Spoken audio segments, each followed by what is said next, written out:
Tervetuloa seuraamaan Vähän kaikesta podcastia ja meidän vähän manipuloinnista jaksoa. Meillä on tänään vieraana Satu Pihlaja ja Nina Lyytinen, meidän psykologit täällä tänään. Ihan muutamalla lauseella, jos haluatte kumpikin kertoa itsestänne, keitä ootte ja mitä teette.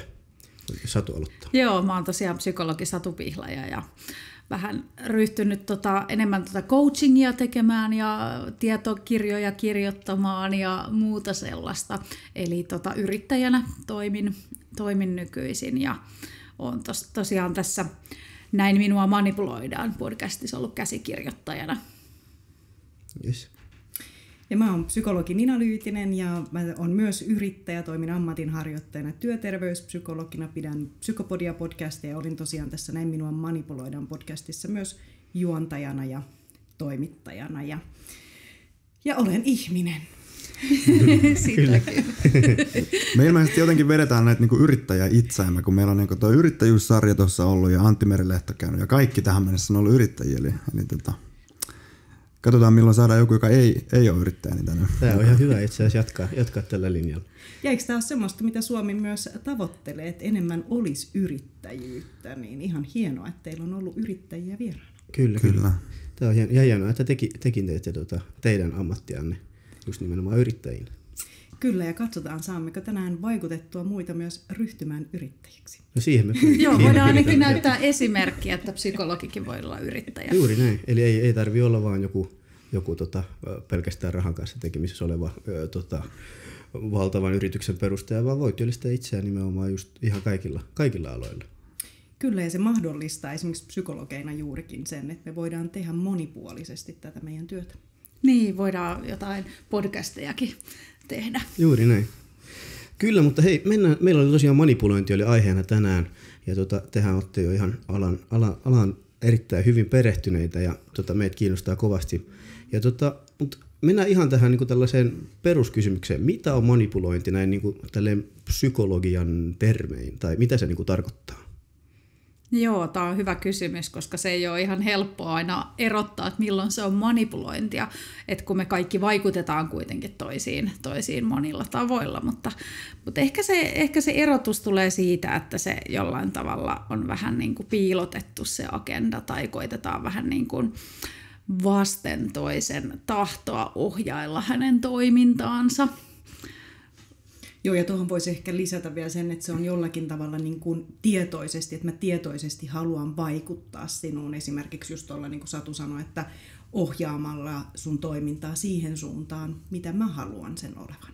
Joo, toi on hyvä lisäys, että just se, että usein niin kuin manipuloijalla on joku agenda tai joku tapa, millä se haluaa, että se manipuloitava toimii ja sitten siihen suuntaan ohjataan tavalla tai toisella.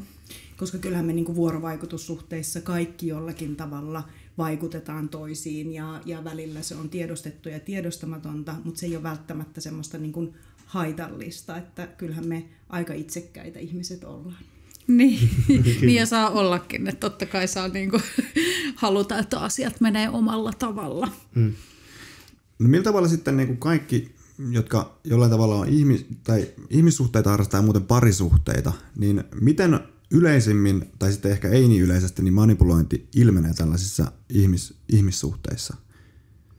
Joo, siinä podcastissa, joka ollaan tehty, niin siinähän on tosiaan kakkosjakso on heti näistä parisuhteesta. Ja useinhan se on sellaista, että no ehkä sillai voi olla äärimmäinenkin tilanne, että toinen pariskunnasta päättää kaikesta siinä niin kuin heidän elämässä. Et niin kuin toinen on tosi kontrolloiva ja ohjaa ja kertoo, miten tehdään ja kertoo, miten kuuluu olla. Ja se voi olla aika semmoista määräävääkin. Ja sitä voidaan pitää, joskushan sitä pidetään ihan normaalina. Että no niin, totta kai nainen aina päättää, mitä laitetaan päälle tai niin kuin miten tehdään, mutta onhan se, niin kuin, jos rupeaa miettimään, niin ihan vääristynyttä, jos jompikumpi vaan päättää asioista. Eikä ole semmoista, että arvostetaan sitä toista tai sen toisen mielipiteitä tai vaikka niin kuin sä tuotti tuon pukeutumisen, että siinä tulee vähän niin kuin semmoinen moittivakin sävy silloin, kun me yritetään tavallaan toinen muokata jonkunlaiseksi, että hän ei kelpaa ikään kuin sellaisena kuin hän on. Ja sehän on jo parisuhteelle aika ikävä lähtökohta, että jos et sä koe, että sä kelpaat niin kuin ihmisenä semmoisena, vaikka miten sä pukeudut tai millä tavalla sä oot vuorovaikutuksessa tai muuta, että siinä tulee semmoinen niin kuin tarve muuttaa toista. Pitää olla tietynlainen. Miten pahasti toi voi jopa vaikuttaa sitten niin kuin parisuhteeseen, jos on toinen just tosi manipuloiva ja sitten toinen tavallaan, niin kuin just puhuttiin tuosta, ei nyt uhrina, mutta siis silleen, että häneen vaikutetaan paljon. Miten syvälle se voi mennä? Tai kuinka haitallista se voi olla? No tosi, näähän on tämmöiset läheiset suhteet, ja ne on tosi niin kuin semmoista hyvää maaperää tällaiselle, ja siinä voi niin kuin toinen kadottaa itsensä ihan kokonaan. Et jos ei sun mielipiteestä tai sun toiveista olla ikinä kiinnostuneita missään, vaan aina vaan joku kertoo, miten tehdään ja miten kuuluu olla, niin kyllähän siinä pahimmillaan käy niin, että ei enää itsekään oikein tiedä, että miten mä haluaisin elää tai kuka mä oikeastaan oon tai mitkä ne mun toiveet on, että jos ei koskaan niin kuin ole toinen niistä kiinnostunut. Kyllä. Ja se on ehkä hyvä tiedostaa niin kuin tämmöisessä parisuhdekuviossa myös, että sehän ei ala yleensä sillä, että se toinen on moittiva tai ei arvostava, vaan sehän alkaa nimenomaan usein semmoisella valtavalla ihailulla. Ja semmoinen, niin kuin Helina Häkkänenkin meidän podcastissa kuvaa sitä, että se on vähän niin kuin liian hyvää se suhde ollakseen totta. Ja sitten se alkaa niin kuin pikkuhiljaa tavallaan se toisen muuttaminen ja kontrollointi. Ja sen takia sitä voi olla välillä vaikea niin kuin just parisuhteessa niin kuin tunnistaa tai huomata.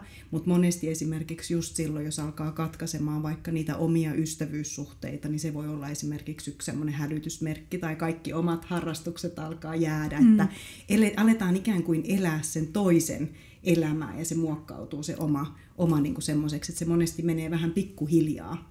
Se, niin kuin jos voisi sanoa, se oman minuuden ehkä kadottaminen. Niin, mutta jotenkin siitä voi tulla just sellaista, että toisen mieliksi toimitaan ja sitten sen toisen, en mä tiedä kuinka kauan siinä ehkä menisi jos joitain vuosia kukaan ei kysy sulta, että miten tehdään, niin kyllä se saattaa niin kuin hävitä se oma tunne siitä, että mitä itse toivoo.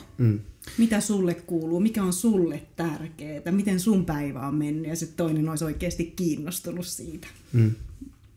Eli pystyisikö tuossa vähän niin kuin tehdä semmoisen itselleen semmoisen testin, että minkälainen ihminen mä oon ollut sen parisuhteen, nyt esimerkiksi parisuhteen alussa tai työsuhteen alussa tai minkä tahansa alussa, ja minkälainen mä oon nyt. Ja sitten jos se käytännössä se muutos on todella suuri, mitä sulla on tapahtunut, niin sitten sä tiedät, että okei, tämä on mahdollista, että nyt mua niin kuin on manipuloitu. Mutta sitten ehkä kysymys olisi se, että kun te puhuitte vähän siitä niin kuin hyvänlaisesta ja sitten huonolaatuisesta manipuloinnista, niin miten siinä niin kuin pystyisi itsestään löytää sen, että onko tämä niin kuin nyt, onko tämä niin kuin negatiivisesti vaikuttanut muuhun vai positiivisesti, jos sitä muutosta ei ole edes huomannut niin kuin missään vaiheessa? Niin, tämä on hyvä kysymys, että huomaako sitä muutosta, koska jotkut ihmisethän on kovia reflektoimaan itteensä ja hirveästi kuulostelee, mutta toiset ihmiset vaan elää elämää ja jossain vaiheessa sitten havahtuu, että hetkinen, mutta ehkä toi testi kuulostaa hauskalta, että onko tapahtunut iso muutos ja niin kuin, en mä tiedä, voisiko sitä ottaa semmoisia testikysymyksiä vaikka, että mitä minä haluan tehdä vaikka jouluna tai jonain juhlapyhänä tai sellaisena ja sitten toteutuuko se koskaan se, mitä itse haluaisi vai onko se aina niin, että se toisen. Tavataanko myös minun ystäviä, tavataanko mun sukulaisia, tehdäänkö mulle tärkeitä asioita vai onko niin kuin kaikki tavallaan semmoista, mikä on muuttunut sen toisen, ikään kuin että eletään vähän niin kuin sen toisen elämää, voisiko näinkin ajatella? Just jotain tollaista, että tuleeko ne mun tärkeät asiat kanssa tähän. Ja eihän se, niin kuin varsinkin nuorena, niin sehän on ihan normaalia, että muututaan niin kuin paljonkin voi elämä muuttua toisenlaiseksi ja voi harrastukset, vaikka lapsuuden harrastukset jää jossain vaiheessa. Ja et eihän se muutos välttämättä sitä tarkoita, että on manipuloitu, mutta voi tarkoittaa. Ja kun kysyit tuosta, että milloin se on niinku semmoista haitallista, niin kyllähän silloin, kun siihen alkaa tulla nimenomaan semmoista kontrollointia, vallankäyttöä, uhan kokemusta, pelkoa, tämän tyyppisiä ilmiöitä, niin silloinhan se muuttuu niin kuin haitalliseksi. Että jos ajatellaan niin kuin parisuhdetta tai ystävyyssuhteita, niin ei sinne kuulu pelon tai uhan tunne. Niin, että se, että onko se niin kuin vaihtoehtoa, tai mitä sitten tapahtuu, jos tekee niin kuin itse haluaa, että lähtee vaikka kavereiden kanssa ulos, niin toinen suuttuu, ehkä suuttuu verisesti ja tulee monen viikon riidat tai mykkäkoulut tai vaikka jotain ihan niin kuin just uhkaa tai semmoista pelon tunnetta, että en uskalla lähteä, muuten tulee ehkä jotain seurauksia. Ja se uhan kokemus voi tulla myös siitä, että toinen esimerkiksi pitää sitä mykkäkoulua vaikka useamman päivän. Että se ei aina tarvitse olla niin kuin uhkaa, jos semmoinen, että siinä on niin kuin välttämättä väkivallan uhka tai vahingoittamisen uhka, vaan sehän on myös hyvin painostavaa olla esimerkiksi kotona, kun toinen ei puhu, että sä oot niin kuin tiedostat, että mä oon tehnyt jotakin väärin, mutta mä en oikein tiedä mitä se on, niin siinä on tosi ikävä olla. Niinpä, väkivaltaa, se on henkinenkin väkivalta. Kyllä. Että... Kyllä. Miten sitten, puhuttiin tuosta huomioinnista, eli miten sen voi oppia tunnistamaan, niin on tuo huomiointi, mutta onko jotain muita keinoja, onko jotain, en nyt tarkoita ehkä sanoja konkreettisesti, mutta mitä muita keinoja voi olla, miten sen oppii tunnistamaan, että tämä on nyt manipulointia, ja sitten miten sitä pystyy oppimaan vastustamaan, tai miten sen kanssa pystyy toimimaan? Tuon mä ehkä jotenkin sanoinkin, että on sellainen tunne, että on pakko tehdä näin, tai toinen suuttuu, tai niin kuin on vain yksi vaihtoehto, että ei ole mahdollista toimia jollain toisella tavalla. Joo. Ja musta tämä on musta niin kuin tosi tärkeä ja hyvä kysymys just siinä, että joskus se voi olla just niin kuin toi, mitä Satu sanoi, mutta sitten voi olla myös semmoinen kokemus niin kuin siitä tavallaan, että mä teen asioita sen takia, että mulle tulee niin kuin syyllinen olo, että mä en tee sitä, tai jotenkin, että siinä on semmoinen niin kuin syyllistäminen tai jollakin tavalla siihen, niin kuin mistä sitä voi esimerkiksi niin kuin tunnistaa, on se, että siihen liittyy, että oppii niin kuin tunnistamaan, että minkälaisia tunteita siihen vuorovaikutussuhteeseen liittyy, ja siellä voi olla just sitä pelkoa, uhan kokemusta tai semmoista, että mä teen näitä jotenkin niin kuin velvollisuuden tai syyllisyyden tunteesta. Että se ei ole sitä, että vaikka niin kuin auttamisessa tai joidenkin asioiden tekemisessä, että se tulee niin kuin minusta, että mä haluan tehdä. Että se on jollakin tavalla vastavuorosta, vaan että siinä tulee niin kuin semmoinen niin kuin ikävä tunnetila. Joo, toi syyllisyys on tosi hyvä, koska sen me kaikki varmaan tunnistetaan, että joskus tehdään asioita vaan sen takia, että muuten tulisi tosi syyllinen olo, mutta manipuloijathan on tosi hyviä siinä syyllistämisessä. Mutta sitten on tärkeää tietysti muistaa se, että kyllähän meillä aika monissa vuorovaikutussuhteissa käy niin, että me saatetaan vaikka vanhemmille tehdä jotain tai ystäville ajatellen, että näin, että ei se välttämättä ole niinku siltä toisesta tietoista manipulointia, että meidän on hyvä myös reflektoida sitä omaa toimintaa ja omaa elämän historiaa ja miten siellä erilaiset ihmissuhteet vaikuttaa, että me ei heti niinku mennä, että toi nyt manipuloi mua, koska musta tuntuu tältä, että meillä on myös mahdollisuus ihmissuhteissa käydä niitä keskusteluita esimerkiksi siitä, että kun sä pyydät multa tämmöisiä asioita, niin mulle tulee semmoinen tunne tai semmoinen olo, että annetaan sille toiselle myös se mahdollisuus kertoa, että hei, ei sun todellakaan tarvitse tehdä, että en mä sitä tarkoittanut. Ja se on oikeastaan ehkä semmoinen niin kuin myös, että jos se toinen pystyy reflektoimaan omaa toimintaa ja käymään sitä keskustelua, niin se on aika hyvä merkki siitä, että se ei välttämättä tietoisesti sinua manipuloi, vai mitä ajattelet? Niinpä. Ja ylipäätään se, että jos pystyy niin kuin sanomaan, että musta ei ole nyt vaikka kiva tehdä näin, niin sit eihän se tarkoita sitä. Voihan se olla, että joku pelkää sitä toisen suuttumista niin kuin turhaan, että aina kannattaisi kokeilla tai selvittää, että miten se toinen reagoi.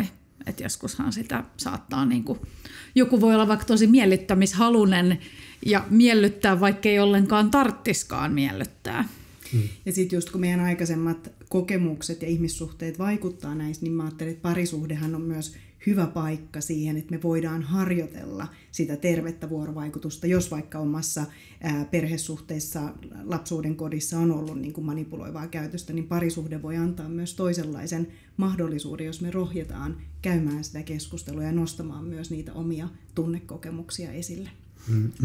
Sä mainitsit tuossa sen, että on mahdollista, että se parisuhde jossa sitä manipulointia tapahtuu, niin se ei välttämättä ole niin kuin ihan tietoista. Eli silloin sen todennäköisesti se pystytään pelastamaan se parisuhde. Mitä jos joku löytää itsensä semmoisessa parisuhteessa, missä sitä nyt niin kuin oikeasti tietoisesti tapahtuu manipulointia, ja se semmoista niin kuin mennään melkein jopa aggressiiviselle tasolle, niin onko tämmöinen parisuhde pelastettavissa, ja mitä voi tehdä, jotta tämmöinen parisuhde saadaan pelastettua, ja mitä tämä manipuloitava voi tehdä, jotta mahdollisesti pääsee ulos siitä tilanteesta tai lähtee korjaamaan tätä tilannetta. Miten sitä pystyy vastustamaan? Tai joo, kannattaa ensinnäkin kuunnella se kakkosjakso.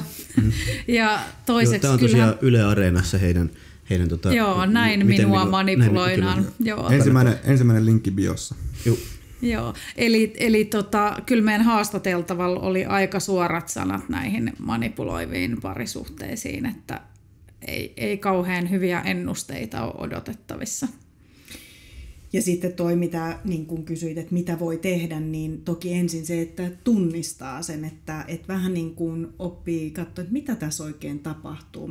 Mitä tässä just niin kuin vaikka parisuhteessa on tapahtunut, minkälaisia asioita siinä on, minkälaisia tunteita minussa herää. Sitten voi esimerkiksi käydä jonkun vaikka ystävän tai vaikka ammattilaisen kanssa vähän sitä niin kuin keskustelua ja reflektiota, että hei, että mikä on, ystävät on monesti aika hyvä peili. Toki silloin, jos on oikein niin kuin manipuloiva kumppani, niin hän on kyllä aika taitava myös siinä niin kuin muissa ihmissuhteissa ja siinä, että miten hän luo sitä kuvaa ehkä sinne ympärille. Mutta kyllähän ne, jos sulla on vaikka sieltä pitkältä ajalta omia hyviä ystäviä, niin se reflektioi esimerkiksi siitä, että oot sä huomannut minussa itsessäni jotakin muutoksia niin kuin sen jälkeen, kun mä oon aloittanut tämän parisuhteen, onko mä muuttunut, miten mun käytös on niin kuin muuttunut ja tämmöistä. Niin, vähän niin kuin se semmoinen tsekkaus, että onko tämä normaalia. Kyllä.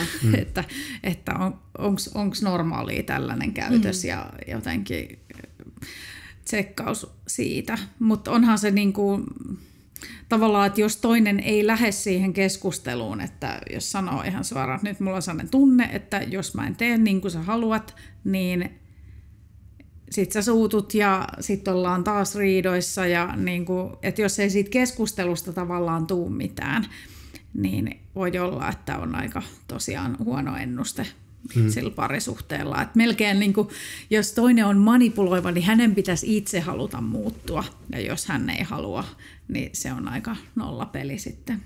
Ja just jos se toinen ei kykene ollenkaan niin kuin reflektoimaan sitä, peilaamaan sitä omaa käytöstä ja miten hän käyttäytyy, niin se on tietysti yksi semmoinen hälytysmerkki, mutta kyllähän niin kuin, sitten esimerkiksi just tämmöisessä keskustelussa myös se, jos se toinen kääntää niin kuin sen aina, että ei kun sinähän toimit näin, sä teet näin, että tavallaan niin kuin kääntää sen juurikin siihen toiseen, eikä ollenkaan peilaa sitä omaa toimintaa, miten mä tässä vaikutan, niin se on kyllä yksi semmoinen musta niin kuin tärkeä hälytysmerkki, minkä voi tunnistaa. Toki sitten taas muistaen, huomaan, että on kauhean varovainen siinä, että kyllähän tietyissä riitatilanteissa varmasti meistä jokainen on, tai ainakin itse olen ollut se, joka on varmasti oikeassa enkä kykene peilaamaan, mutta jos se on niin kuin jatkuvaa se käytös, että aina on tavallaan kääntää sen siihen toiseen tai ei ollenkaan huomaa sitä omaa toimintaa.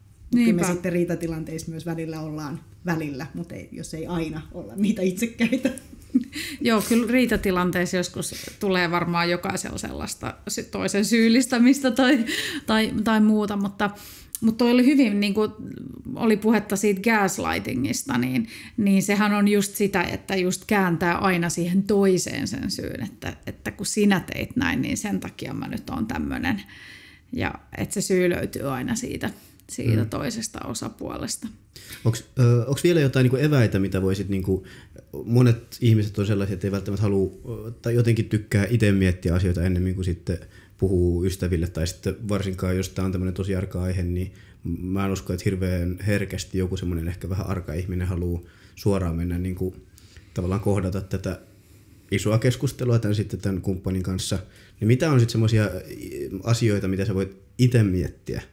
Me ollaan mainittu jo, käyty jo muutamia läpi, mutta mitä voisi olla vielä semmoisia niin kuin, tavallaan siinä kohtaa, kun ollaan tunnistettu se jo, että se on manipulointia, niin mitä siinä voi niin kuin, ilman, että käydään sitä isoa keskustelua, saatteko kiinni? Mitä voisi tehdä? Kerro vielä, mikä se iso keskustelu olisi. Se, että kohdataan sitten tämä toinen henkilö ja niin kuin, ehkä vähän syyllistetään, että tässä on kyse manipuloinnista, niin mitä voi miettiä niin kuin vielä itse ennen kuin tämän asian sitten uskaltaa viedä niin kuin sitten siihen itse isoon keskusteluun? Mä ajattelen ihan ensin on varmaan just se, että tunnistaa just se, että mitä tapahtuu. Vähän niin kuin tutkia niin kuin itsekin sitä, että minkälaisessa parisuhteessa mä nyt oikein oon, että mitä näissä vuorovaikutustilanteissa tapahtuu. Ja sitten just niitä omia tunnekokemuksia, että onko mulla tässä suhteessa hyvä olla. Ja mä ajattelen se hyvä olla, että onko mulla turvallinen olla, koska se on kuitenkin niin kuin parisuhteen perusta, että sulla on siellä niin kuin turvallinen olo. Ja sitten jos on koko ajan semmoinen turvaton olo, niin mä ajattelen, että se on yksi sellainen niin kuin hälytysmerkki huomata niin kuin sitä turvattomuuden ja mistä se turvattomuus nousee. Ja mitkä on, jos siellä on ollut joitain hyviä hetkiä, niin onko ne niin kuin kuitenkin niin kuin vähemmässä mittakaavassa kuin ne huonot ikävät hetket, koska kyllähän myös niin kuin semmoisiin parisuhteisiin, missä manipulaatiota on, niin siellä usein on myös sitä hyvää ja sen takiahan siihen jäädään, mutta siinä voi olla vähän just sitä kierrettä, että siellä on semmoista negatiivista, uhkaavaa, ikävää käytöstä ja sitten voi olla vähän semmoinen honeymoon-vaihe, mikä on aivan ihana vaihe, mutta sitten siitä seuraa tämmöinen kierre, että se hyvä ei ole se pääasiallinen tila, että kyllähän se niin kuin turvallisuus parisuhteessa on ihan keskeinen niin, osa. ja sitten jos niitä kamalivaiheita tulee, niin sittenhän siitä tulee vähän sellainen, että niitä pelkää sit koko ajan. Että vaikka olisi ihanaakin, niin sitten on sellainen olo, että milloin tahansa voi tapahtua se käänne sinne huonompaan. Just se vähän semmoista kuvataan monesti semmoisena, että vähän kun kävellään tämmöisten kananmunakuorien päällä, että se joudut koko ajan olla niin kuin varuillaan. Pitää olla varuillaan. Toi on muuten hyvä merkki just, että jos joutuu olla hirveän varuillaan, että mitä voi tehdä. Mutta jotenkin mä mietin ihmistä, joka ei uskalla ottaa sitä asiaa puheeksi ja olisi tietenkin ihana, kun jokaisella olisi joku henkilö, kenen kanssa voisi ottaa puheeksi, mutta mitä jos vaikka kirjoittaisi niitä tilanteita ylös? Ihan niin kuin silleen, että itse ainakin tietää, että mitä siellä tapahtuu ja miten ne tilanteet menee. Että kirjoittaisi ainakin itselleen, niin kuin, että itse tietää, että mitä ajattelee, koska siinähän usein käy niin, että se toinen vääristää sitä sun tilannetta ja itse sä teit näin ja itse sä sanoit näin ja että jotenkin itsellä pysyisi se niin kuin järkipäässä, että tietää mitä on tapahtunut. Ja varmasti pitkässä juoksussa se menee siihen, että sä alat uskomaan mahdollisesti siihen, mitä sitten se toinen niin sanoo, että totta, ehkä se onkin niin, että se on musta se vika ja sehän on sitten aika iso ongelma, eikä vaan?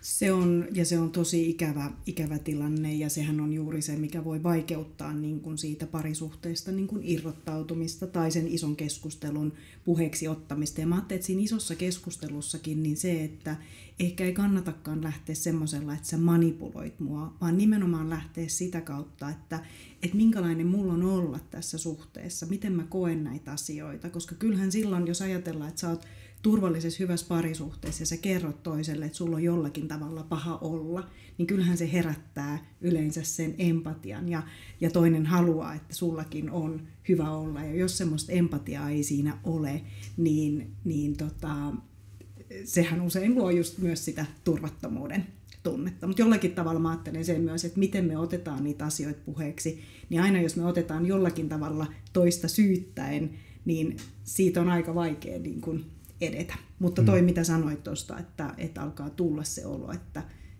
kaikki on vika on minussa, niin sekin on jo musta kyllä yksi tärkeä hälytysmerkki. Harvoin parisuhteessa, kun se on kahden ihmisen kauppa, niin siinä on vaan toisessa vikoja. Mitä manipulointi tekee ihmisellä? Ja jos otetaan varsinkin, jos on pitkään tullut manipuloiduksi ja tulee vaikka pitkästä parisuhteessa, jos on ollut todella paljon manipulointia, niin mitä se tekee ihmismielelle ja esimerkiksi luottamukseen muita ihmisiä kohtaan yleisesti? Niin, voi olla aika vaikea luottaa muihin ihmisiin, jos on ollut yksi sellainen kokemus, missä ei ole voinut toiseen luottaa.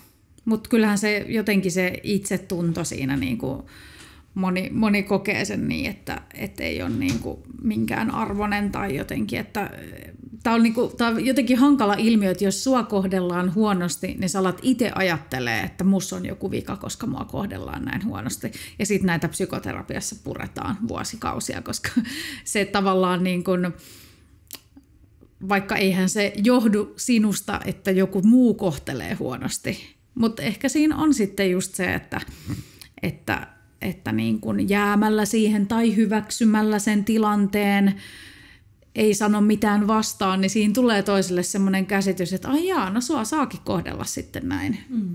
Että se on vähän semmoinen hankala vuorovaikutuskuvio. Mutta kyllähän siinä luottamus menee ja voi niinku, tavallaan, jos toinen oikein pahasti jotenkin antaa ymmärtää, että on aina väärässä esimerkiksi, niin eihän sitä niinku luota enää niinku omiin ajatuksiin tai omiin niinku muistikuviin vaikka niistä tilanteista. Ja musta oli hyvä, mitä Satu sanoi, että tulee semmoinen vähän niin kuin arvoton olo, että mä en ole arvokas, mä en ole tärkeä.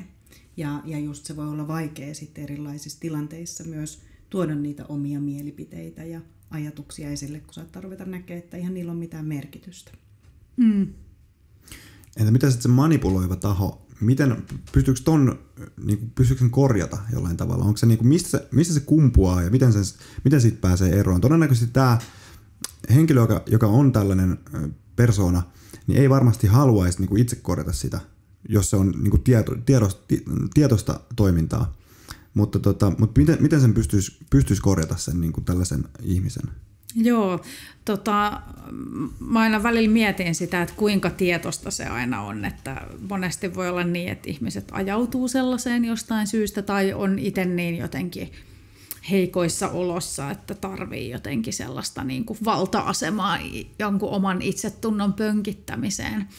Mutta eihän niin kuin ihminen muutu, jos hän ei halua muuttua, että jos ei sitä omaa halua löydy. Ja jaksoista 4 on lopussa yhden psykoterapeutin haastattelua, jossa kysyttiin just tätä, että miten sitten, jos tämä manipuloiva ihminen menee niin kuin psykoterapiaan vaikka, tai meneekö ne psykoterapiaan, niin kyllä semmoista joskus on tapahtunut ja se on sitten yleensä vuosien homma ilmeisesti, että sitä omaa toimintaa saa korjattua. Mutta joku semmoinen siinä pitää tapahtua, että itse se manipuloiva ihminen tajuaa, että näin en halua jatkaa näin, että kyllähän hänelläkin omat ihmissuhteet on sit tosi hankalia niin kuin omalla tavallaan. Onko jotain, mistä mitä voi tapahtua? Onko joku trauma, joka tulee, joka saa sut haluamaan manipuloida ihmisiä, vai onko tuohon jotain niin kuin tämmöistä, varmasti kaikki tapaukset on erilaisia, mutta onko joku, mikä ollaan useasti kohdattu, että tästä tämä kumpuaa loppujen lopuksi? Niin, kyllähän nämä manipuloivat ihmiset on varmasti itse kokeneet manipulointia niin kuin lapsuuden perheessä usein, että lapsuudesta ne suurin osa traumoista kuitenkin tulee niin kyllähän se usein on niin, että he on nähnyt ja oppinut sen mallin sieltä omasta lapsuudesta. Ja sitten voihan se olla, että ei ole niin kuin parempaakaan mallia olemassa, että sitten on vähän vaikea niin kuin toimia toisella tavalla, jos ei osaa.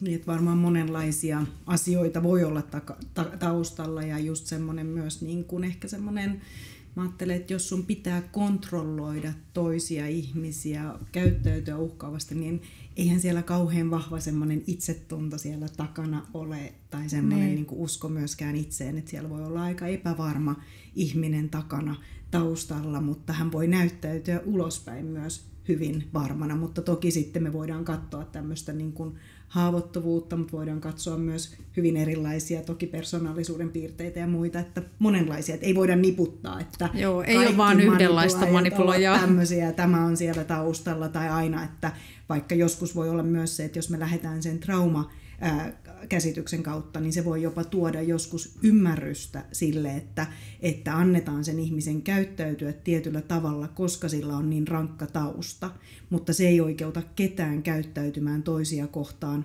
huonosti, kontrolloiden, on se tausta mikä tahansa, niin se ei anna oikeutta käyttäytyä huonosti toista ihmistä kohtaan, ja erityisesti kun me puhutaan niistä läheisistä ihmissuhteista ja niistä, kenestä meidän pitäisi välittää, niin se, mikä sun tausta on, ei oikeuta huonoa käytöstä. Kyllä. Miten sitten, kun käytiin vähän läpi, miten manipuloitava henkilö voi toimia tämän kanssa, niin mitä jos joku nyt kuulijoista tunnistaa olevansa nimenomaan tämä manipuloija, niin millaisia itsetutkiskelun ohjeita te voisitte heille antaa? Joo, ehkä mua kiinnostaa ainakin se ajatus, että miksi pitää saada se oma tahto läpi. tai että mitä siinä sitten niin kuin tapahtuisi, jos tehtäisikin sen toisen ihmisen mukaan, että onko se joku sellainen, että jotenkin uudet asiat pelottaa tai jännittää, vai että mikä siinä on, että mikä saa sut niin kuin painostamaan toista, että tehdään niin kuin sun mielen mukaan. Niin. Ja musta toi on jo ihanaa, että jos henkilö tunnistaa, niin mä ajattelin, että silloin voi jo niin kuin onnitella itseä, että tässä voi olla mahdollisuuksia tehdä työtä itsensä kanssa. Että musta se on niin kuin hyvä kohta ja just niin kuin ehkä peilata, just niin kuin Satu sanoi, niitä tilanteita, että missä niin kuin käyttää sitä manipulaatiota ja just se, että musta oli hyvin, että mitä tapahtuisi, jos mä välillä tekisin niin kuin tämä toinen haluaisi, tai miksi mulla on se tarve kontrolloida tai muuttaa tätä toista ihmistä.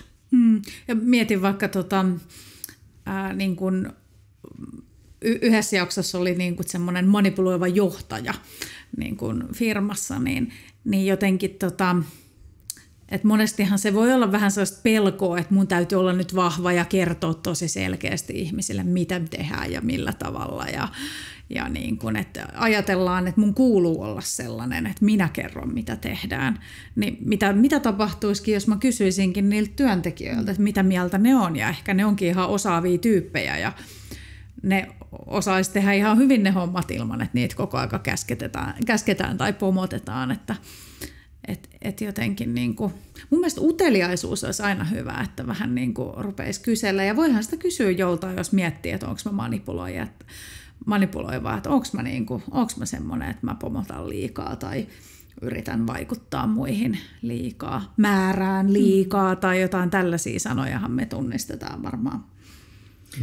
Ja sitten voi just kysyä, että onko jotain, miten sä toivoisit, että mä olisin näissä vuorovaikutustilanteissa, että mitä niin kuin sen toisenkin toiveet on siihen, että esimerkiksi just, että me vaikka tässä Sadun kanssa, jos mä koko ajan ottaisin nyt ensimmäisenä puheenvuoroa ja sitten Satu sanoi sitä jälkeen, että hei, olisi kiva välillä, että mäkin saisin niin kuin puhua, niin tavallaan, että myös se, niin kuin, että me yhdessä reflektoidaan ja käydään sitä keskustelua siitä. Niin, jotenkin toi on hyvä näkökulma, minkä säkin sanoit, että monelle se keskustelu voi olla just se vaikea juttu. Mutta olisi se kyllä hyvä, kun käytäisiin vaan enemmän niitä keskusteluja. Joo, ja sitten jos toinen vaikka sanoo, että aina me valitaan se leffa, minkä sä haluut, tai aina me tehdään niin kuin näin, niin just se, että hei, no kokeillaan, että mä kokeilenkin, vaikka en mä nyt kauheasti katso, vaikka eilen tuli uusi Bondi, että en mä nyt kauheasti tykkää niin kuin siitä räiskimisestä ja muusta, mutta voin mä nyt sen yhden kerran katsoa tai jotain. Että me voidaan, niin kuin, mä ajattelen se, että siinä myös kun huomaa näitä, että voinko mä tehdä jotakin sillä, että mä ilahdutan sitä toista, tai että se on sille toiselle hyväksi, että kaikki ei lähde vaan niistä mun omista lähtökohdista, niin mä ajattelen, että se on ehkä, jos tunnistaa itsessään näitä, että vaikka se ei olisi mulle niin mukavaa tai kivaa, niin saanko mä hyvää oloa siitä, että se toinen nauttii tai toiset nauttii jostakin. Niin, usein me saadaan hyvää mieltä myös siitä, että toisella on hyvä mieli, että ei se välttämättä ole niin kauheata, jos tehdään niin kuin toisen mielen mukaan. Sehän voi olla ihan tosi hyvä niin kuin itsellekin, että on toista voi ilahduttaa. Kyllä, ja varmasti se voi olla ihan pieni asiakin, mikä sit voi tehdä toisen tosi niin kuin hyvän mielen. Just, että jos tehdään joku hänen tavallaan nyt sit vaikka vaihteeksi, niin sehän on ihan, voi merkitä hänelle tosi paljon, eikö vaan? Sillä on iso merkitys. Kun silloinhan se tulee myös semmoinen, että mun toiveet ja tarpeet on tullut nähdyksi ja kuulluksi. Niin, näitähän on ihan kaikki ohjeita, että miten otetaan selville, että mitkä on toiselle niitä tärkeitä juttuja. Että jätetäänkö sille vaikka joku pieni kiva viesti vai onko se semmoinen tyyppi, joka tykkää vaikka lahjoista tai jostain yllätyksistä vai mikä se on se, että monet näkee ihan tosi paljon vaivaa siihen, että selvittää mikä on toiselle niin kuin mieluista. Kyllä. Miten sitten manipulointia voi olla ihan tälleen niin kuin pienissä piireissä, ystäväpiirissä, parisuhteessa, mutta miten sitten sitä voi olla paljon suuremmassa skaalassakin, eikö vaan? Eli niin kuin onko manipulointia esimerkiksi niin kuin yhteiskunnallisella tasolla?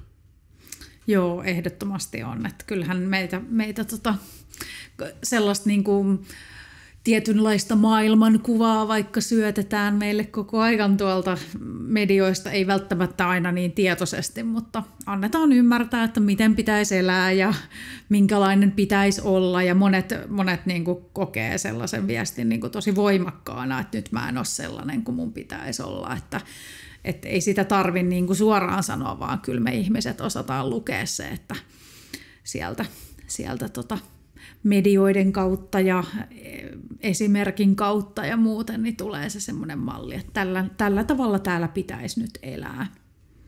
Joo, ja kyllä tänä päivänä niin kuin korostuu myös se median lukutaito, että me myös tunnistetaan, että mikä on tavallaan, niin kuin, mitä medioita me käytetään, mitä on niin kuin oikeita uutisia, mitkä on valeuutisia. Että kyllähän meihin koko ajan vaikutetaan eri kautta, ja niin kuin Satu sanoi, että ihan tämmöisiä niin kuin voi olla niin kuin terveyden kautta niin kuin hyvääkin vaikuttamista, että meitä saataisiin tekemään semmoisia valintoja, mitkä on meidän hyvinvoinnille hyväksi ja tärkeitä, mutta sitten on myös paljon muunlaista vaikuttamista, millä yritetään ehkä semmoista negatiivisiakin asioita, ja mihin me helposti saatetaan lähteä mukaan esimerkiksi jakamalla joku asia somessa ilman, että me vaikka katsotaan, että mikä on se lähde, mikä siellä on taustalla.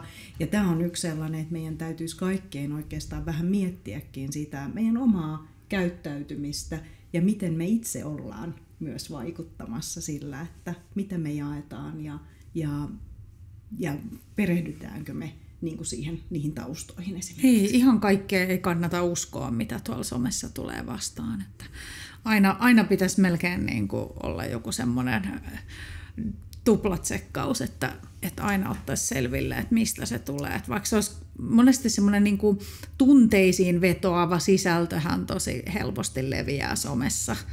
Ja sitten se, niin kuin, ne lähteet voi olla kyllä ihan mitä vaan.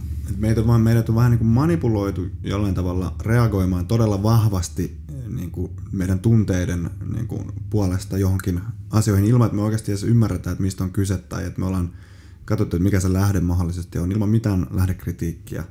Niin, että sekin on niin kuin periaatteessa manipulaation, niin kuin, tai millä tavalla meitä on manipuloitu niin kuin reagoimaan ja olemaan ylipäätään. Joku tunteet on hyvin automaattisia, ja mä ajattelen, että se, että niitä tunteita käytetään viestinnässä hyväksi. Että se on niinku sellainen, että sitä osataan käyttää, niinku, että miten meidän tunteisiin vaikutetaan. Niinpä, ja kyllä se sosiaalinen media, kaikki somet on tietenkin tätä muuttanut, että se on ihan eri asia, kun laitetaan TV:stä iltauutiset päälle ja katsotaan puoli tuntia, laitetaan TV kiinni, mutta nyt se some on siinä koko aika, ja sieltä tulee syötettä väsyneenä ja nälkäisenä, ja kaikenlaisissa heikoissa olotiloissa tulee kaikenlaisia kuohuttavia videoita tai tietoja, mitkä ei ehkä ole sitten oikeasti tietoja, tai että se näkökulma voi olla sellainen, että se ei olekaan niin kuin kauhean oikea näkökulma. Käytetään kuvamanipulaatiota. Varmaan aika monella on erilaisia filtreitä, millä muokkaa itsestään hyvin erinäköisen. Ja voi olla hyvin pelottavaa lähteä esimerkiksi oikeasti tapaamaan ihmisiä, kun siellä onkin muutama ryppy tai on joku finni tai ei olekaan niin kuin täydelliset kapeat kasvot tai mikä sitten onkin se ihanne siinä hetkessä. Hyvä esimerkki, joo. Jos mietitään manipulointia poliittisella tasolla, niin miten se voi liittyä niin kuin poliittisen vallan ja poliittisen vallan käyttöön, niin kuin manipulointi? Niin, kyllä mä jotenkin monesti ne niin kuin siinäkin meidän podcastin jaksossa niin oli niin kuin vaikea haastateltavankin sanoa, että miksi joku toimii näin, mutta ehkä sillä pyritään luomaan sellaista epäluottamusta, ettei nyt ainakaan luotettaisi siihen systeemiin, mikä nyt on vallassa, että horjutetaan ihmisten käsitystä, että voiko noihin luottaa, onko tämä niin kuin systeemi toimiva.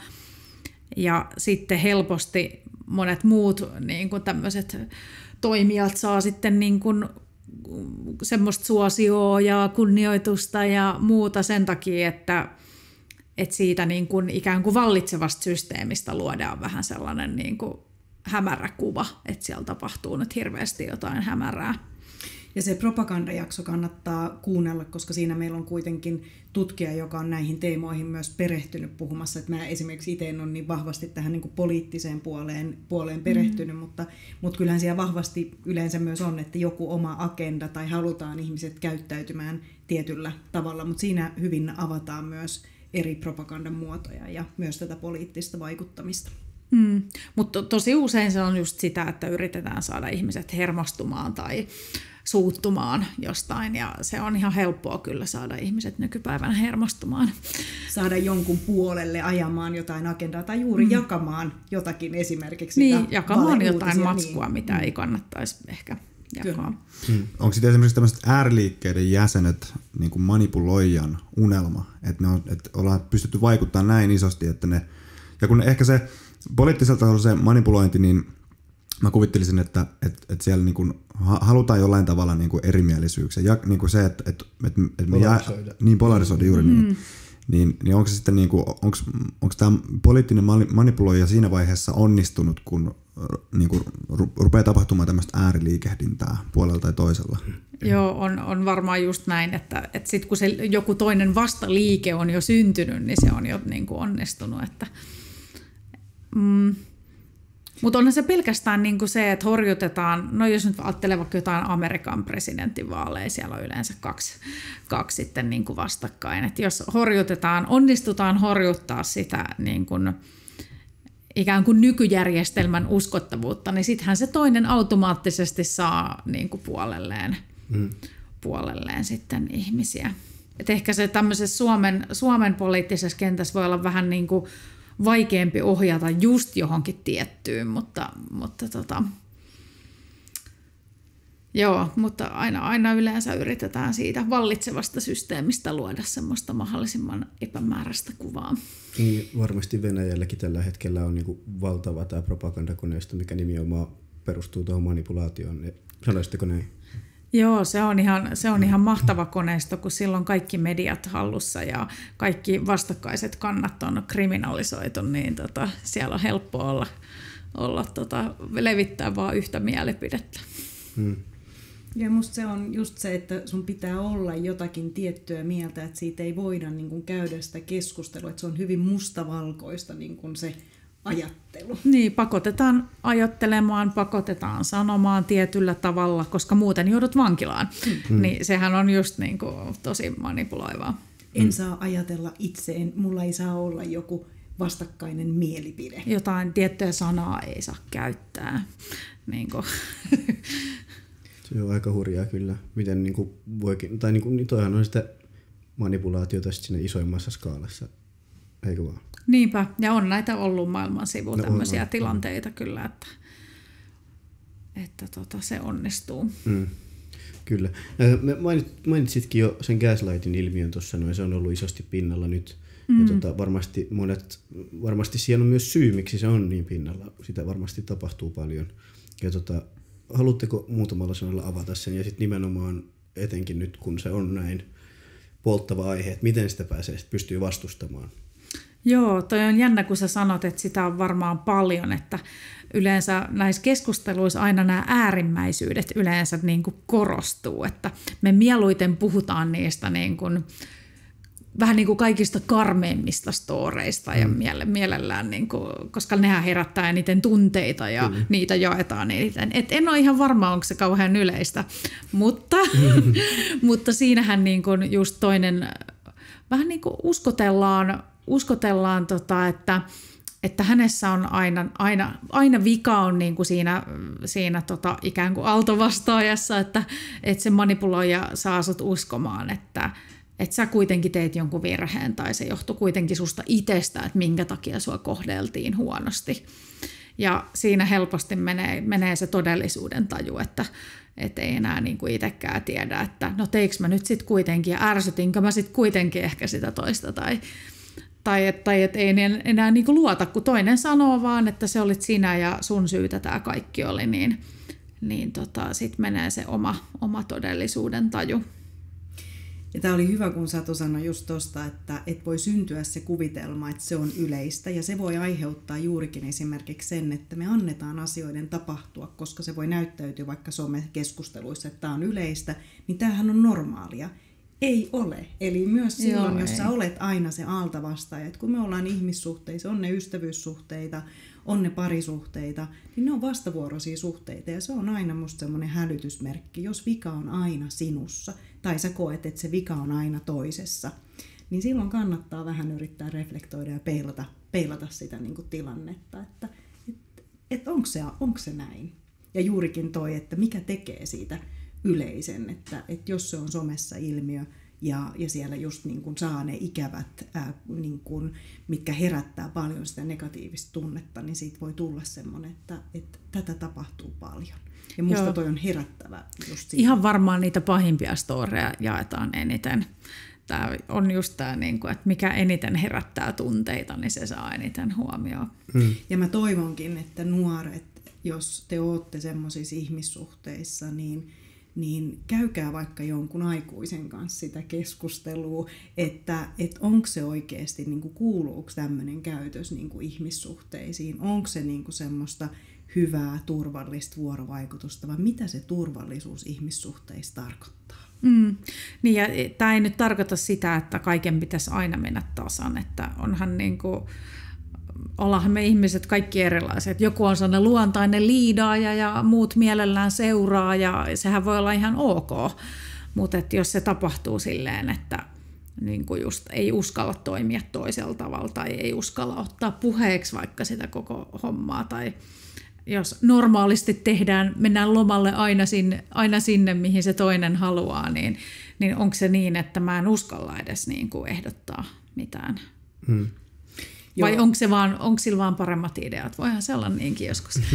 Ja kyllähän ihmissuhteissa ja parisuhteissakin niin toinenhan voi olla just se vahvempi, tuoda vahvemmin niitä omia mielipiteitä esille. Sehän on ihan luonnollistakin, että näin tapahtuu, mutta just, että jos siitä ei voi keskustella tai ei, ja tulee just niin kuin toi Satu sanoi, että siinä on pelko tai huoli tai tämmöinen, että sit jos mä nostan sen puheeksi vaikka juuri näin, että aina me on menty sinne tiettyyn lomakohteeseen, kun sä haluat, niin puolisohan voi katsoa, että no mä oon aina ajatellut, että sä oot tykännyt siitä myös, miksi et sä oot koskaan sanonut mitään. Että kyllähän tämmöistäkin tapahtuu, että me joskus niin kuin ollaan siinä, että myös se vastuu siitä, että me nostetaan näitä asioita keskusteluun, jos me koetaan sitä, että me ollaan se altavastaaja.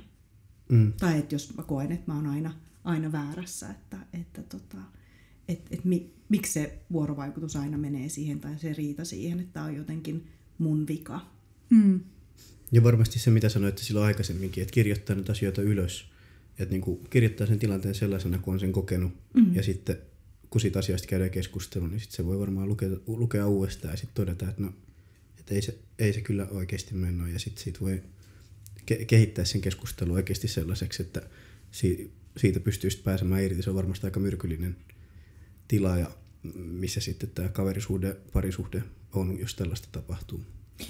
On, ja se on niin kuin hyvä muistaa, kun mekin on tässä paljon nostettu sitä, että nostakaa asioita puheeksi, ottakaa niitä, niin eihän se aina niin yksinkertaista ja helppoa ole, että silloin kun siihen liittyy niin kuin vaikeita, ikäviä tunteita, niin se voi olla monesti hyvin vaikea myös nostaa sitä puheeksi, ja sen takia joskus voi olla helpompi esimerkiksi puhua ensin vaikka jonkun toisen ystävän kanssa ja vaikka vähän harjoitellakin sitä puheeksi ottamista. Tämä on yksi semmoinen, mitä psykologin vastaanotolla paljon tehdään, että harjoitellaan näitä vaikeita puheeksi ottamistilanteita, että kun kyllähän niihin monesti liittyy myös pelko, että miten se toinen suhtautuu, ja varsinkin jos siinä on ollut just tuommoista, että se toinen aina kääntää sen, että mä oon väärässä, mutta kyllä mä myös kannustaisin siihen, että jos sä oot myrkyllisessä ihmissuhteessa, niin kannattaa miettiä, että olisiko siitä hyvä lähteä pois.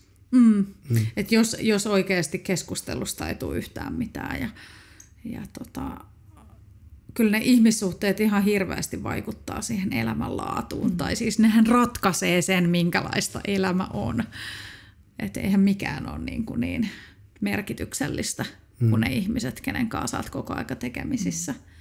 Ja toi oli hyvä, mitä Niina sanoit, että totta, psykologin vastaanotolla usein harjoitellaan näitä tilanteita, että ihan samalla kun jännitetään vaikka työhaastattelua ja harjoitellaan sitä työhaastattelukeskustelua, niin samalla lailla niin kuin harjoitellaan myös muita jännittäviä keskustelutilanteita, että ei ole mitenkään noloa, että se on vaikeaa niin kuin kaikille.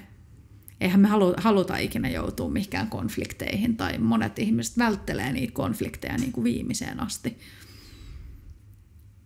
Ja tuollaisesta vaikeasta parisuhteesta lähteminen, niin sekin justiin se, että kun sanotaan, että kannattaa ehkä miettiä niin kuin siitä pois lähtemistä, niin se on saattanut niin kuin runnella siihen kuntoon niin kuin psyykkisesti, että sä luulet, että tämä on niin kuin se, mihin mä kuulun tämmöiseen paikkaan. Mä en niin kuin pysty enää tehdä mitään sitä niin kuin vastaan, ja silloin sä myös yrität ehkä uskotella itselle sitä, että okei, tässä mun kuuluu olla, ja tämän takia mä oon nyt tässä tilanteessa, ja tämän takia tässä tilanteessa on niin kuin hyvä olla, tässä parisuhteessa on hyvä olla.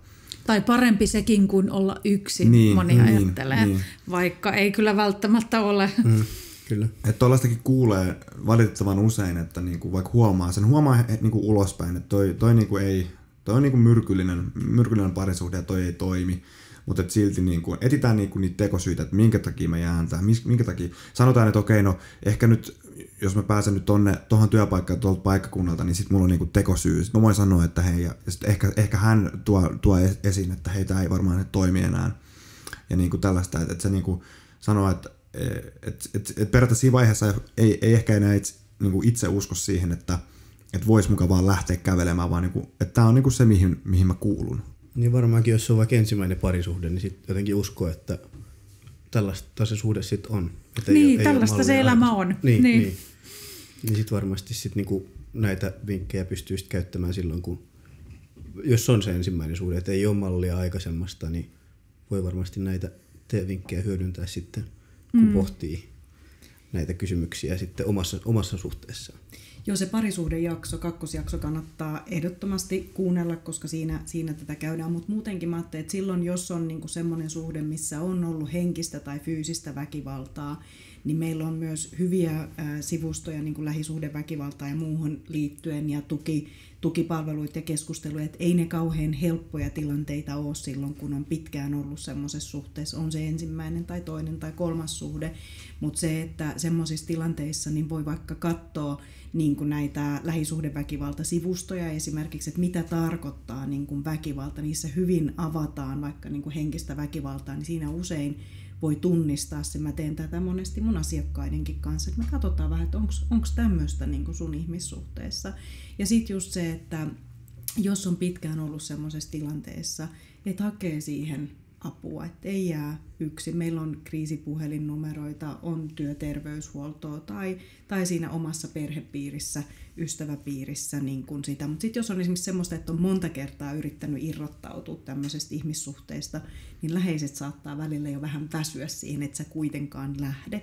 Niin rohkaisisin semmoisessakin tilanteessa ainakin hakea ammatillista apua, että yksin ei jäisi niiden asioiden kanssa. Että ei nämä helppoja ole, mutta niistä on mahdollista irrottautua. Kyllä, ja monet ovat tehneet niin ja onnistuneet ihan hyvin siinä.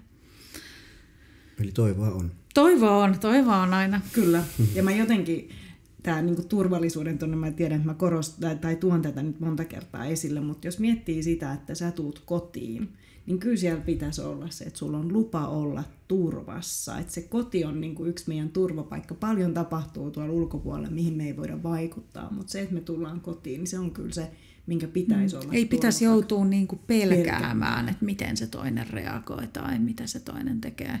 Että se ei ole normaalia. Että semmoinen, että jos koko ajan on semmoisessa valppauden tilassa, pelon tilassa, niin se ei ole hyvä merkki. Mennään tähän loppuun vielä yhteen aiheeseen, nimittäin miten toi manipulointi, miten se eroaa tämmöisestä niin kuin yleisestä vaikuttamisesta, kuten vaikka neuvottelutilanteissa, palkkaneuvottelut tai muita neuvottelutilanteita, joihin joutuu, tai sitten esimerkiksi myynnistä. Mitkä on niin tuossa ne erot ja ehkä mitä samaa niistä löytyy? Niin mikä on se hyvä ja mikä on se paha noissa tilanteissa? Joo, hyvä kysymys ja tulee tuosta myynnistä mieleen, että monestihan se myynti saattaa olla vähän niin kuin sellaista manipulointia, että meidät yritetään saada ostamaan niin kuin kaikki tarjoukset ja mainokset voi olla sellaisia, että yritetäänkin vähän manipuloida meitä ostamaan asioita, mitä me ei ehkä edes tarvita. Ehkä aika vaikea vetää rajaa. Kyllähän niin kuin hyvässä neuvottelussa nyt kuitenkin ehkä sitten kerrotaan aika avoimesti, että mitkä ne omat tarkoitusperät on ja niin kuin, että ei yritetä niin kuin piilottaa sitä omaa agendaa tai sitä omaa tavoitetta. Tai että kerrotaan suoraan, että tämä olisi meidän toiveratkaisu ja tähän pyritään ja yritetään vakuuttaa se toinen niin kuin ihan aidosti uskomaan, että näin kannattaisi tehdä.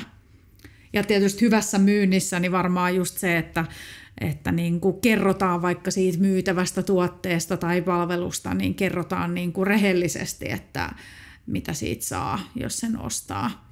Ettei niin kuin yritetä kepulikonsteilla tai jollain niin kuin juonittelemalla saada sua ostaa jotain, mikä ei olekaan sulle hyvä. Hyvä myyjähän niin kuin kuuntelee tosi paljon sitä asiakasta ja ottaa oikein selville, että mitä se niin kuin voisi tarvita ja sit osaa sen takia myydä niin hyvin sen tuotteen. Me itse asiassa keskusteltiin tästä, kun me oltiin Satun kanssa Tallinnassa kirjan kirjoittamisretriitillä ja mulle yksi myyjä, niin kun mä olisin varmaan ostanut sen yhden takin, jos hän olisi sanonut, että se näyttää hyvältä, mutta hänen mielestä se oli liian pieni mulle, mun mielestä se ei ollut, mutta se takki jäi ostamatta, että tässä myyjä ei yrittänyt manipuloida mua ostamaan, vaan teki nimenomaan päinvastaisen ostopäätöksen. Et kyllä semmoistakin niin kun myynnissä tapahtuu sitä aitoa kohtaamista ja mä ajattelen sitä niin kun arvostamista, mutta juurikin, että onhan siellä paljon myös toki sitä, että onhan se tavoite saada se tuote niin kun myytyä.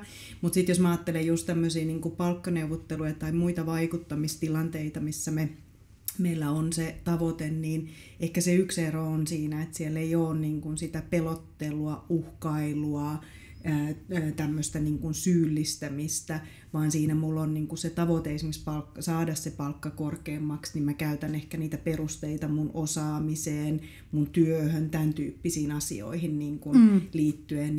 Ja onhan se myös tärkeää, että meillä on sitä neuvottelutaitoa, ja mä ajattelen just tästä, kun puhuttiin niin kuin vaikka terveyteen ja muuhun niin kuin vaikuttamista, että me saataisiin ihmisiä tekemään myös semmoisia päätöksiä, mitkä olisi vaikka terveyden ja hyvinvoinnin kannalta hyviä, että kyllähän me sitä tarvitaan, mutta ehkä niin kuin näissäkin ehkä myyntitilanteissa ja muissakin sen tunnistaminen, että ehkä siinäkin se, mä ajattelen vähän myös sitä vastuuta meille jokaiselle itselle, että me tunnistetaan myös, että onko se mun astakäyttäytyminen sitä, että tarviinko mä oikeasti tätä, miten tämä vaikuttaa meidän ympäristöön, luontoon, tämmöisiin nämä mun päätökset, että kyllä mä vähän sitä vastuuta heittäisin meille jokaiselle, että me tunnistetaan se manipulaatio, mutta myös ymmärretään, että kyllä myyjän tehtävänä on myydä meille se tuote.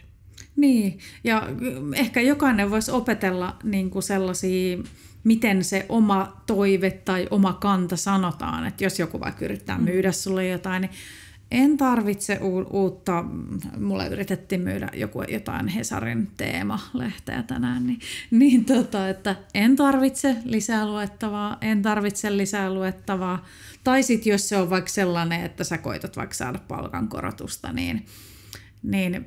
niin opettelee, siis usein siinä käy niin, että ei siis ihan ensimmäisestä, kun sä kerran jonkun asian sanot, että haluaisin tämän ja tämän palkan, koska mielestäni olen ansainnut sen, niin sitten se toinen sanoo jotain sellaista, että no, mutta ei sun työkavereillakaan ole parempaa palkkaa. Niin sitten pitää tavallaan toistaa sitä omaa viestiä, että niin kuin opetella sanomaan se asia ja sanoa se vaikka 10 kertaa, jos täytyy. Tai että haluan nähdä sen uuden Bond-leffan. Ai haluat. No mutta minä haluaisin silti nähdä sen uuden Bond-leffan. Olisiko toi sellaista positiivista manipulointia tavallaan? Joo, ja sitten mä ajattelen tuohon vielä, mitä niinku just vaikka siihen niinku vaikuttamiseen, että ehkä vielä sekin, että tietyllä tavalla jos ajatellaan niinku vaikka johtaja, joka haluaa saada sen tiimin tekemään jotakin, niin sille ei ole vain oma itsekäs tavoite, vaan siellä on se työyhteisön, vaikka yhteisen onnistumisen tavoite, että se ei ole semmoinen itsekäs, että vaikka se johtaja jollakin tavalla pääsee loistamaan tai se on hänen niin kuin agendalla. Ja tässä niin kuin se, että siinä on jollakin tavalla se yhteisen tavoitteen saavuttaminen. Ja silloin mä ajattelen, että kyllä se johtamistyössäkin se vaikuttaminen esimerkiksi tulee tärkeäksi. Puhuin ehkä teidän päälle ja ohitin teidän kysymyksen. Ei hätää. Mutta hei, me kiitetään teitä Satu Pihla ja Nina Lyytinen, että tulitte tänne meidän Vähän kaikista podcastiin ja kiitetään myös teitä katsoja, että seurasit meitä. Ihan heti tämän jakson jälkeen kannattaa mennä kuuntelemaan Yle Areenasta Näin minua manipuloidaan podcastia, jossa kyseiset psykologit kertovat. Ja teillä on myös useita vieraita, eikö olekin? Joka jaksossa on hyvät asiantuntijat. Joo, Niina haastattelee meidän huippuvieraita. Kyllä. Ja siellä on tarinoita, minkä kautta voi ehkä myös tunnistaa itsessään joitakin asioita tai toisissa. Eli tätä voi pitää ihan pienenä pintaraapusuna tähän. Tämä on todellakin pintaraapasu siihen, että kannattaa kuunnella ne jaksot. Tai joistain asioista saatettiin mennä vähän syvemmälle tässä. Ja te voitte myös kertoa, että mistä teidät sosiaalisesta mediasta, mistä löytää nettisivut. Ja laitetaan myös Dessuun, mutta voitte kertoa tässä myös. Joo, Satu Pihlajan nimellä löytyy ja Satu Pihlaja Coaching Instassa ja ihan nimellä löytyy. Joo, mun nettisivut on ninalyytinen.fi ja sitten psykopodia.fi ja Instassa psykopodia, niin ne on varmaan ne kanavat, mistä. Ja sitten LinkedIn tietysti nimellä. Hienoa. Twitteri. Mitä näitä nyt on? Mutta te nuoret ehkä olette siellä Instassa, niin sieltä psykopodia. Ja. Hienoa. Kiitos paljon vierailusta ja kiitos katsoja. Se on ensi kertaa.